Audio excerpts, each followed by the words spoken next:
नमस्कार साथियों, एक बार फिर से आपका हार्दिक अभिनंदन और स्वागत मैथ्स क्लासेस नौहर पर।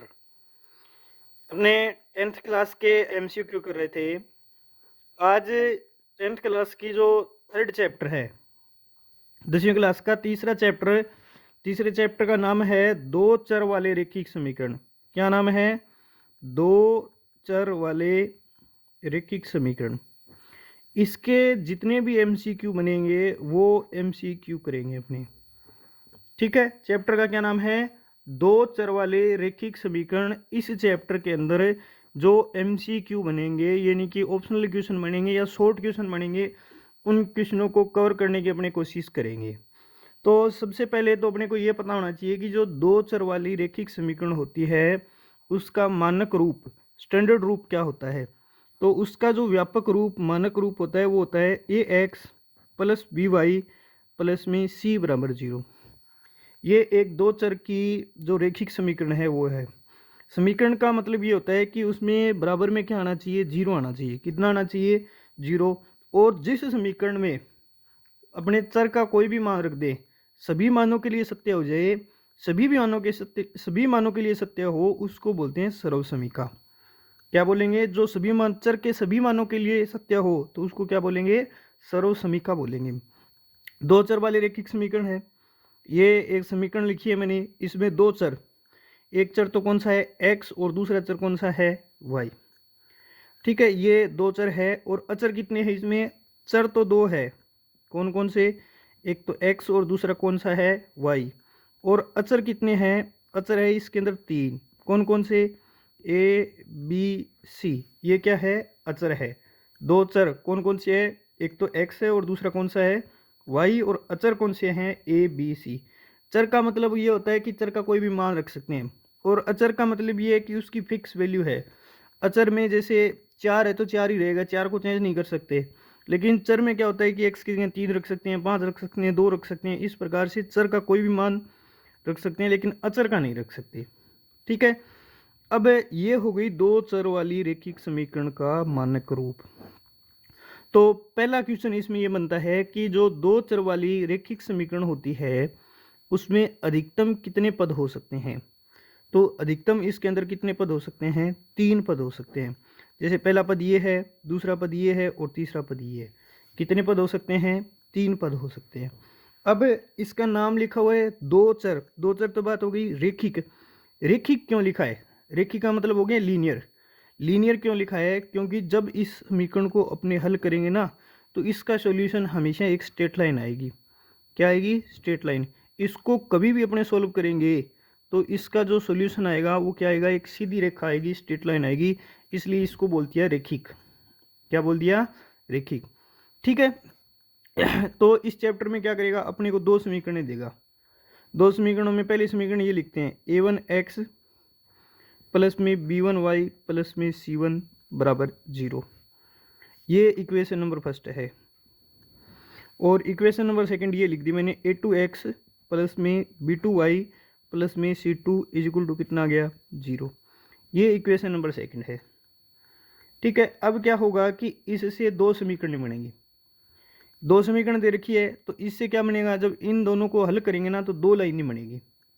कितनी? दो स्ट्रेट लाइन बनेगी। अब दो स्ट्रेट लाइन है वो किस प्रकार से हो सकती है?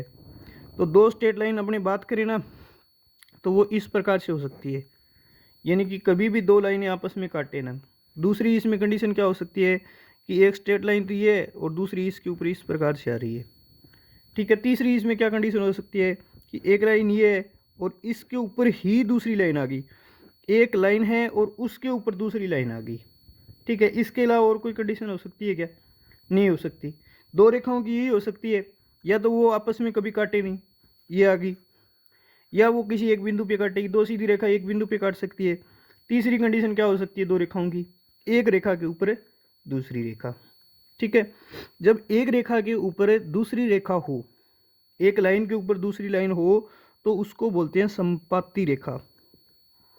क्या बोलेंगे? संपाती रेखा। ठीक है, क्या बोलेंगे? संपाती रेखा। ये अपने को याद रखनी है। जब दो लाइनें इस प्रकार से हो कि उनके बीच की लंबवत दूरी हमेशा एक समान बनी रहे, या दो लाइनें इस प्रकार से है जिनको आगे या पीछे कितना भी बढ़ा दें आपस में कभी भी नहीं काटेगी, तो ऐसी रेखाओं को हम क्या कहते हैं? ऐसी रेखाओं को कहते हैं समांतर रेखा।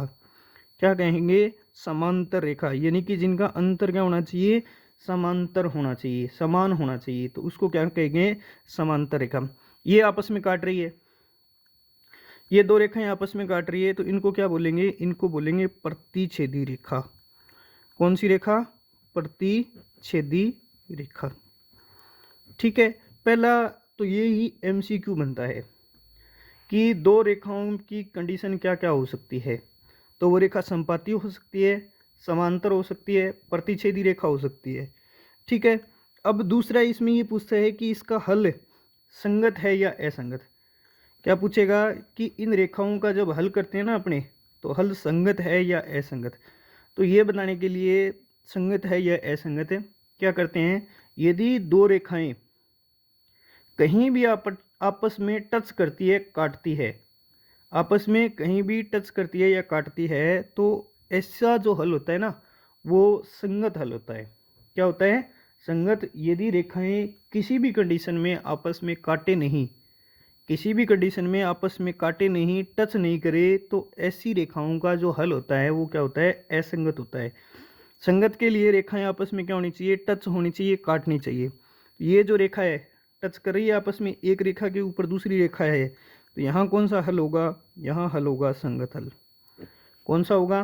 संगत।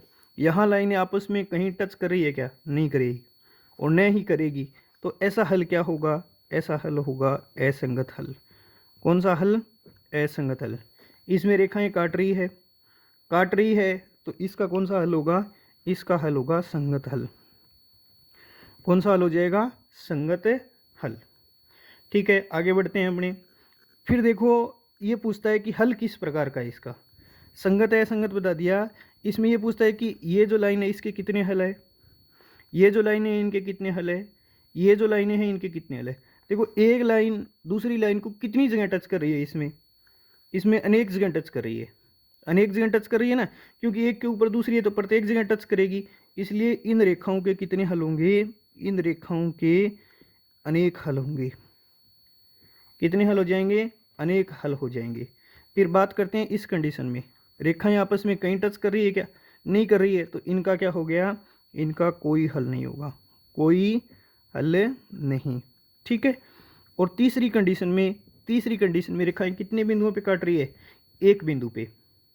जब रेखाएं एक ही बिंदु पे काटती हो, जिसका एक ही हल हो, उसको बोलते हैं अद्वितीय। क्योंकि हिंदी में जिसके समान कोई दूसरा ना हो, एक ही हो, अकेला हो, उसको क्या बोलते हैं? अद्वितीय बोलते हैं। तो इसके समान और कोई बिंदु नहीं होगा, यही बिंदु होगा जहाँ पर रेखाएं आपस में काटेगी, तो उसको क्या बोलेंगे? उसको बोलेंगे अद्वितीय हल। क्या बोलेंगे? अद्वितीय हल, जिसके समान कोई दूसरा हल नहीं हो। ठीक है, ये कंडीशन होगी। तो इनमें से एक एमसीक्यू कन्फर्म बनना है, एक क्वेश्चन इसमें से कन्फर्म पेपर में आना ही आना है। एक पेपर निश्चित रूप से आएगा, और उसके बाद में इसी के ऊपर बात करते हैं अपने कि क्या पूछता है अपने को, किस प्रकार से हल बनाना होता है। इसमें क्या करना होता है? गुणांकों की तुलना करनी होती है। क्या करनी होती है? गुणांकों की तुलना करके हमें यह बताना होता है कि इसमें कौन सी कंडीशन है। तो जब इन समीकरणों में गुणांकों की तुलना करेंगे ना अपने, ये समीकरण है और दूसरी ये है, तो इसमें क्या करेंगे? इसमें अपने को निकालना पड़ेगा, क्या निकालना पड़ेगा? इसके अंदर निकालेंगे अपने a1/a2। क्या निकालेंगे? a1/a2। फिर निकालेंगे b1/b2, और फिर निकालेंगे c1/c2। ठीक है, इनको देखकर अपने को बताना होता है कि किस प्रकार का हल है। a1 कहाँ से मिलेगा? ये समीकरण है, इससे a1 मिल जाएगा। जैसे ये लिखा हुआ हो ना, 3x प्लस में 4y प्लस में 5 बराबर 0। तो a का मान कितना हो गया? 3, b का मान कितना हो गया? 4, और c का मान कितना हो गया? 5। ठीक है, ये बताना हो, ये सॉरी, a1 का मान कितना हो गया? 3, b1 का मान कितना हो गया? 4, और c1 का मान कितना हो गया? 5। फिर देख के उसको बताएंगे कि किस प्रकार का सोल्यूशन होगा। तो जब रेखाएं संपाती होती है ना, तो उसके लिए a1/a2, b1/b2 और c1/c2 निकालेंगे। तो उसके लिए कंडीशन ये होनी चाहिए कि a1/a2 बराबर होना चाहिए किसके? b1/b2, और बराबर होना चाहिए किसके? C1/C2 के, यानी कि तीनों ही चीज़ें आपस में क्या होनी चाहिए, बराबर होनी चाहिए। तो इस कंडीशन में रेखाएं क्या होगी, संपाती रेखा होगी, संगत हल, अनेक हल। कौन सी कंडीशन में, जब तीनों आपस में क्या हो, बराबर हो। फिर इसके लिए बात करते हैं अपने, इसके लिए बात करेंगे तो इसमें क्या होना चाहिए, A1/A2 बराबर होना चाहिए किसके, B1/B2, और बराबर नहीं होना चाहिए किसके, C1/C2। इसका मतलब बराबर नहीं है। तीसरा बच गया प्रतिच्छेदी रेखाएं।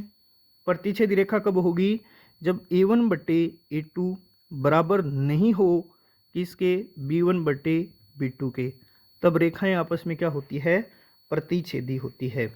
ये तीनों ही चीज़ें अपने को ध्यान में रखनी है। क्या कि यदि तीनों बराबर है तो रेखाएं क्या होगी, रेखाएं संपाती होगी। क्या होगी, संपाती।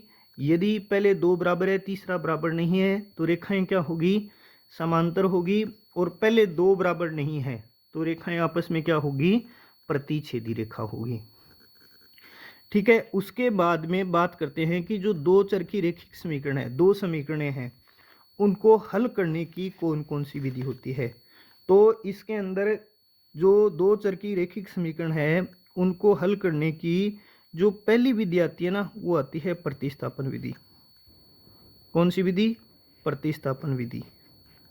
ठीक है, दूसरी विधि का जो नाम आता है, दूसरी विधि का नाम आता है विलोपन विधि। क्या नाम आएगा, विलोपन विधि, प्रतिस्थापन विधि, विलोपन विधि। तीसरी जो विधि आती है इसके अंदर, वो आती है ग्राफीय विधि। क्या आएगी, ग्राफीय विधि, यानी कि ग्राफ बना के समीकरणों को हल करना है।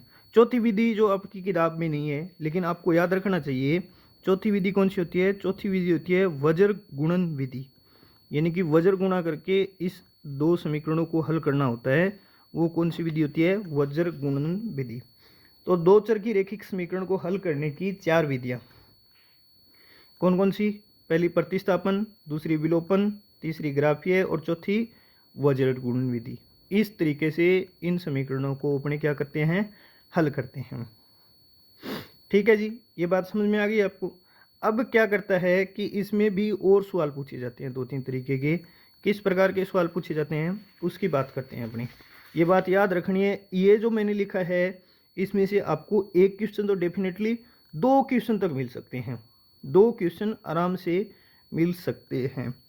अब इसमें क्या पूछता है कि एक नए तरीके का सवाल ये बनता है, जो बोर्ड का जो एग्ज़ाम होता है, एग्जामिनर का फेवरेट सवाल रहता है, वो रहता है इस प्रकार से कि 3x + 4y = k में यदि x = 1 व y = 2 हो तो k का क्या मान होगा। k का मान बताना होता है। इसमें क्या कह रहे हैं, यदि x = 1 है और y = 2 है तो इस समीकरण के लिए k का मान क्या होगा। तो क्या करेंगे, जो समीकरण दे रखी है अपने को, ये जो समीकरण दे रखी है, इसमें x की जगह कितना रख देंगे 1 और y की जगह कितना रख देंगे 2 रख देंगे, तो हमें किसका मान प्राप्त हो जाएगा, k का मान प्राप्त हो जाएगा। कैसे रखेंगे, देखो ये आ गया 3 गुणा में x है तो x की जगह कितना रख देंगे 1 + 4 लिखा हुआ है, फिर y की जगह कितना लिखना है 2, ये 2 लिख दिया, और बराबर कितना है कि 3 का गुणा 1 के साथ 3 + 4 का गुणा 2 के साथ 8, और प्लस में के 8 और 3 11, तो 11 बराबर क्या आ गया के, तो के का मान कितना आ गया 11, कितना आ गया 11। ठीक है, तो इस प्रकार से ये अपने को ध्यान में रखना है। ऐसा सवाल एग्जामिनर पेट सवाल है, ये 10वीं क्लास जो बोर्ड के पेपर होते हैं उसमें पेट है, यानी कि फिक्स है, ये सवाल आता ही आता है। एक सवाल तो इस प्रकार से पूछा जाता है। दूसरा जो अपने अभी लिखा था, ये जो लिखे हैं ना, इनमें से एक सवाल पूछा जाएगा, या तो विधियों का नाम पूछ लेगा, या इस प्रकार ये जो टेबल बनाई है अपने इसके अंदर से पूछ लेगा, या ये पूछता है कि जो दो चर की रेखिक समीकरण है उसके कितने हल होते हैं, 2 हल होते हैं, और दो चर की जो रेखिक समीकरण है उसके अंदर अधिकतम कितने पद हो सकते हैं, अधिकतम 3 पद हो सकते हैं। कितने पद हो सकते हैं, 3 पद। ये सवाल अपने को पूछता है। और बाकी इस चैप्टर में कोई ज़्यादा इंपॉर्टेंट सवाल नहीं बनते, बड़े प्रश्न प्रतिस्थापन और विलोपन विधि के बनते हैं कि किस प्रकार से समीकरणों को हल करते हैं, वो बात अपने आगे वाली क्लास में करेंगे। मिलते हैं आगे वाली क्लास में। तब तक के लिए जय हिंद, जय भारत। पढ़ते रहिए, अपनी दुनिया में मस्त रहिए। मैथ्स क्लासेस पर एक बार पुनः आपका हार्दिक अभिनंदन और स्वागत। क्लास को ज़्यादा से ज़्यादा शेयर कीजिए। जय हिंद, जय भारत।